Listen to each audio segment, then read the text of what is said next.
மாதந்தோறும் 10,000 ரூபாய் ஊக்கத்தொகையுடன் அர்ச்சகர் பயிற்சி கொடுக்குறாங்க. இதற்கு விண்ணப்பிக்கிறது எப்படின்றது தான் இந்த வீடியோவில் நாம் பார்க்க போகிறோம். சென்னை திருவல்லிக்கேணியில் அமைந்திருக்கக்கூடிய பார்த்தசாரதி திருக்கோவிலின் வளாகத்தில் இருக்கும் அர்ச்சகர் பயிற்சி பள்ளியில் இந்த வருடத்திற்கான மாணவர் சேர்க்கை நடைபெறுது. இங்கு வழங்கப்படும் பயிற்சியின் பெயர் அர்ச்சகர். பயிற்சியின் காலம் 1 வருடத்திற்கு முழு நேரமாக இந்த பயிற்சி வழங்கப்படுது. பயிற்சி முடிந்த பிறகு வைணவ அர்ச்சகர் சான்றிதழ் வழங்கப்படும்னு சொல்லியிருக்காங்க. இந்த அர்ச்சகர் பயிற்சி பெறுவதற்கான கல்வி தகுதி 8ஆம் வகுப்பு தேர்ச்சி பெற்றிருந்தாலே போதும்.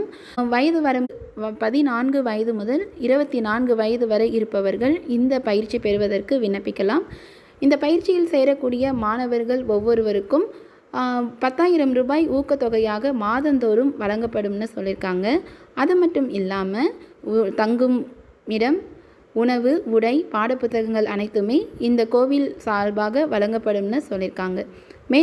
இந்து மதத்தை சார்ந்தவராக இருக்க வேண்டும்னு சொல்லியிருக்காங்க. சரி, இதற்கு எப்படி விண்ணப்பிக்கிறது அப்படின்னா, ஸ்க்ரீனில் தெரியக்கூடிய பார்த்தசாரதி HRCE.TN.gov.in என்ற இந்த வெப்சைட் வழியாக நீங்கள் அப்ளிகேஷனை டவுன்லோட் பண்ணி அதை ஃபில் பண்ணிவிட்டு ஸ்க்ரீனில் தெரியக்கூடிய துணை ஆணையர் செயல் அலுவலர் அருள்மிகு பார்த்தசாரதி சுவாமி திருக்கோவில் திருவல்லிக்கேணி சென்னை 6,05,000 என்ற இந்த முகவரிக்கு பூர்த்தி செய்யப்பட்ட விண்ணப்பங்களை அனுப்ப வேண்டும்.